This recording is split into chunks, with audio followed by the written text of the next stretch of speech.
एक भिखारी रोज एक दरवाजे पर आता और भीख के लिए आवाज़ लगाता। जब घर का मालिक देखता उसको गाली देता और उसको ताने मारता। और भिखारी इतना ही कहता, ईश्वर तुम्हारे गुनाहों को क्षमा करे, और भिखारी चला गया।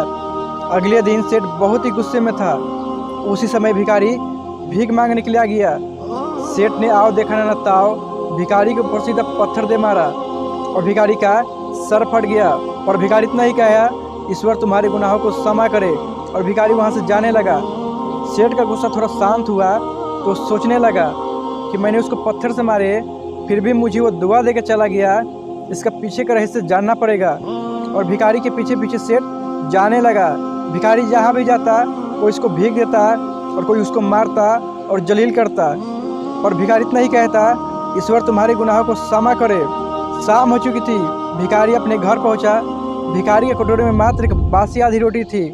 सेठ भी उसके पीछे पीछे था। जब भिखारी अपने घर पहुंचा तो एक टूटी फूटी खटिया पर एक बुढ़िया बैठी थी जो भिखारी की पत्नी थी। जब बुढ़िया ने देखा कि भिखारी के सर से खून निकल रहा है, उसकी पत्नी ने पूछा कि आपको चोट कैसे लगी। तो भिखारी ने कहा कि किसी ने मुझे कुछ नहीं दिया, पत्थर से मारे, इसलिए मेरा सर फट गया। ये सब हमारे पापों का ही परिणाम है। याद है हम लोग कितना रईस हुआ करते थे, क्या नहीं था हमारे पास, लेकिन कभी किसी की हमने मदद नहीं की। याद है वो अंधा भिखारी, कैसे उसका हम लोग मजाक बनाते थे। बुढ़िया ने कहा, हाँ उसको भला हम कैसे भूल सकते हैं, उसका हम लोग कैसे तमाशा बनाते थे।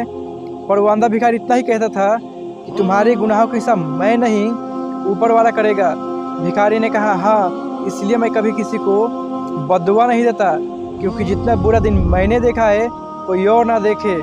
चुपके से सेठ ये पूरी बातें सुन रहा था। सेठ को पूरी बातें समझ में आ गई थी। जब अगला दिन भिखारी भीख मांगने के लिए फिर गया, सेठ ने उसके लिए पहले से कुछ रोटियां निकाल के धरी थी और भिखारी को ले जाकर दे दिया। और भिखारी से कहा कि माफ़ करना बाबा, मुझसे गलती हो गई। और भिखारी इतना ही कहा, ईश्वर तुम्हारा भला करे, और वहाँ से चला गया।